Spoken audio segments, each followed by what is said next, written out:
Hello and welcome to This Day Devo. Pastor Guy here. Today we read Acts chapter 27, verses 27 through 44, our next to the last day in the book of Acts. Today we read about Paul being shipwrecked as a prisoner on his journey from Caesarea to Rome. And it has been a grim, tumultuous kind of journey. But through this journey, God has remained faithful. Paul has got to show his faithfulness and God's faithfulness in front of and amongst these 276 people, these men on board, these men who, see, it was a pretty big boat.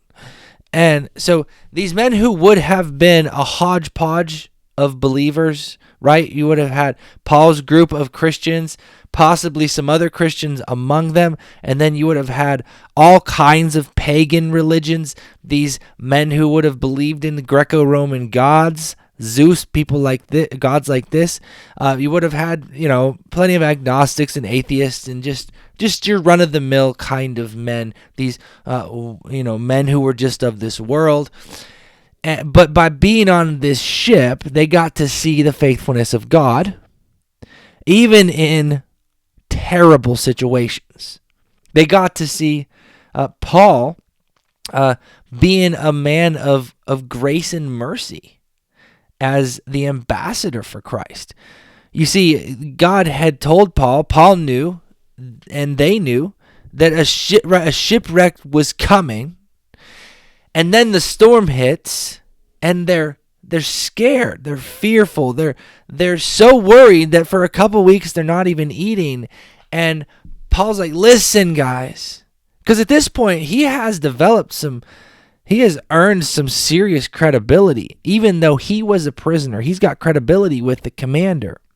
And he's like, listen, as long as you stay on the ship with me, you're gonna be okay. You're going to survive. God has made that promise that everyone is going to survive because I'm innocent and he's caring for me. So this is the opposite of Jonah, right? Where Jonah's like, you got to get me out of here or we're all dead. Get me off the ship or we're all dead. Paul's like, hey, you got to stay on the ship with me or else we're going to die. And so it's the opposite of Jonah in that way. But Paul's just reminding them and encouraging them and lifting them up and saying, hey, you need to eat. You don't need to worry. God is in control. I'm innocent. He's guiding this ship. He has promised me that I'm going to make it to Rome alive, that I'm going to minister in Rome. And he's promised me that because you're on this ship with me, you're going to make this trip.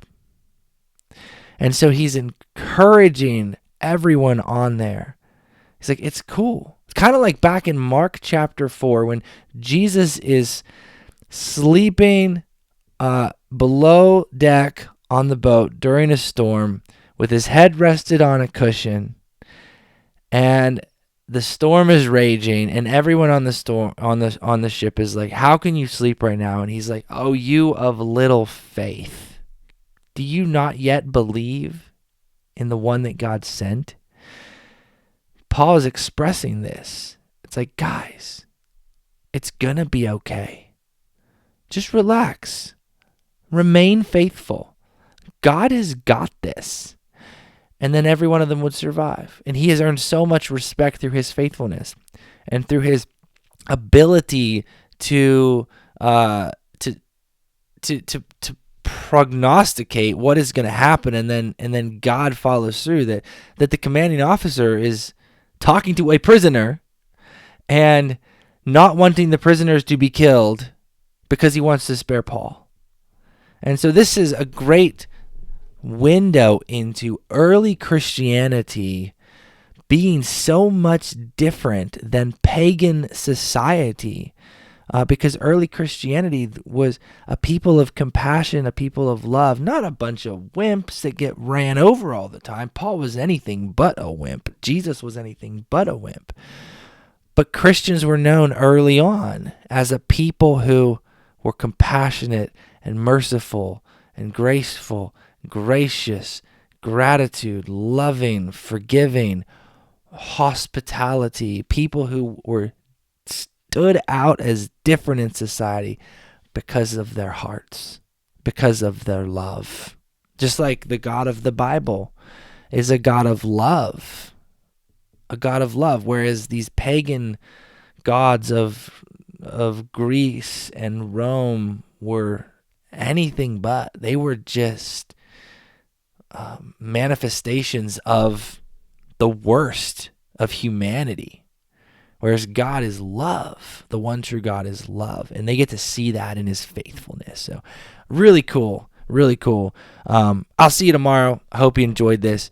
Go and be faithful in the same way, no matter what tumultuous, grim situations you may be facing. God calls us to faithfulness. You can be faithful today. Yes, today. Every word sent down from heaven as the power of Christ.